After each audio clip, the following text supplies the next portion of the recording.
Próximo tema, também em sequência a essa análise, candidato, é a eleição proporcional em lista pré-definida, as chamadas listas fechadas, que na verdade não são fechadas, são abertas ao conhecimento de todos, mas pré-definidas pelas coligações ou partidos. O que o senhor acha disso?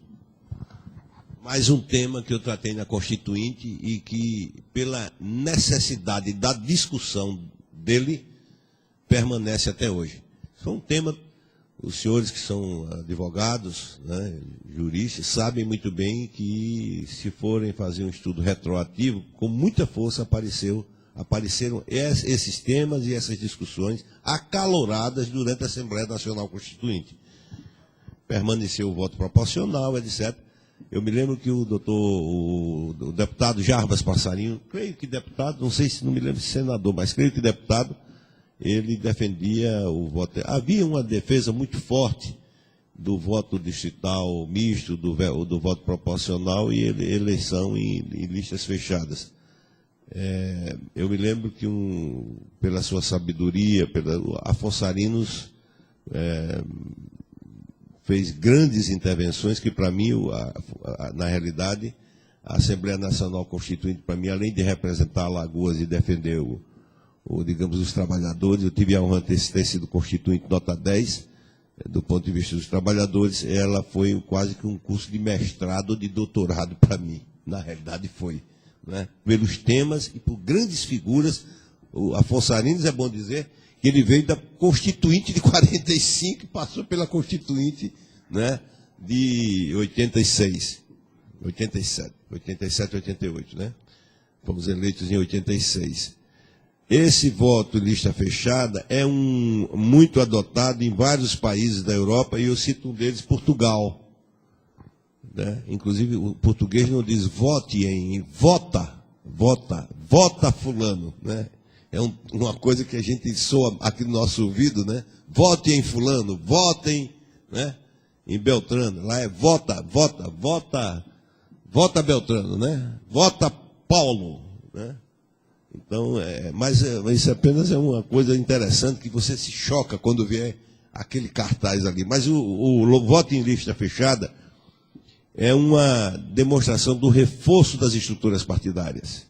No Brasil, se aplicado nesse momento, seria uma demonstração de extrema força dos caciques políticos.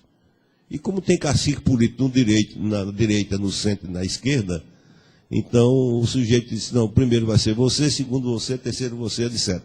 Ora, não são esses os critérios de longa tradição política eleitoral na Europa. Na Europa, há toda uma discussão na base da sociedade para que se estabeleça quem é o primeiro, o segundo, o terceiro na lista, por vários critérios políticos, organizativos, representativos. Aqui o que nós teríamos, voto em lista fechada, você tinha que ser muito amigo do presidente do partido, você está entendendo? Porque senão você estava lá embaixo. Né? Dentro dessa discussão da lista fechada, hoje, o que é que nós vemos? Que muitos candidatos que têm o voto consciente, que têm o voto saudável, recebem esse voto na esperança do seu eleitor de que ele pode ter mais votos do que aquele candidato que tem um curral eleitoral e uma rejeição altíssima. Isso nunca acontece. E o voto consciente termina contribuindo para eleger aquele que tem a rejeição e o curral eleitoral, muitas vezes de voto comprado.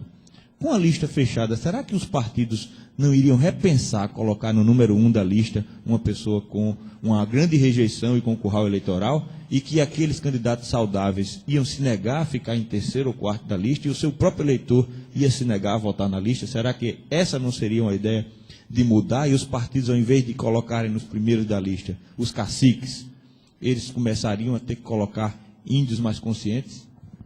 Eu acho que isso seria, em tese, algo que acontece na Europa. A cultura política que nós vivemos hoje no Brasil não corresponderia a isso. O que iria acontecer é que digamos, a direção partidária e o presidente do partido, que necessariamente não é candidato, ele ali, em função do poder econômico que passa a ser jogado dentro daquele partido, ele ia determinar, bom, se nós vamos fazer 5, é fulano e Beltrano. Os dois, vamos fazer eleger 2, por exemplo. 2 deputados federais. 3 deputados federais numa coligação, porque serve para coligação também. Então, o que acontece é o seguinte, ó, é claro que vai haver uma reunião num apartamento, numa cobertura, ou num sítio, ou numa fazenda. Diz, olha, eu dou tanto para o seu segundo, ou seu terceiro. A grande briga seria para ser o primeiro, o segundo ou o terceiro. E os outros não teriam chance nenhuma. Então, ia prevalecer, sim, o poder econômico para ser o primeiro da lista, o segundo da lista, o terceiro da lista. Não tem a menor dúvida. Olha, o que eu quero dizer a vocês é o seguinte, é que são temas interessantes pelos quais o Brasil terá que evoluir. Mas não no momento que nós conhecemos a realidade brasileira hoje.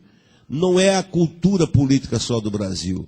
É que as eleições hoje são muito permeadas pelo poder econômico, pela força do poder econômico. Não é mais pela presença fiscalizadora que aumentou do Ministério Público, da Ordem dos Advogados do Brasil, pela Polícia Federal, ou seja, passou a exercer com mais critério. Eu vou dar uma ideia, você vai para um comício, o sujeito passa no comício, a maioria das pessoas hoje, como candidato ao Senado, querem vota ou não vota, tal, mas sempre tem o velho vício, né, de pedir dinheiro. Se ele vai pedir dinheiro, você diz assim, olha ali, o TRE e a OAB está ali, cara, vixe minha Nossa Senhora, vou sair daqui, você vai ser preso. Não faça, não venha me pedir. Porque é um vício do cidadão comum. Então, o respeito, eu nunca vi isso. Antigamente, você dizia, olha a polícia. O cara diz assim, olha, está ali o TRE, não, doutor, desculpe, não tá, eu nem lhe pedi.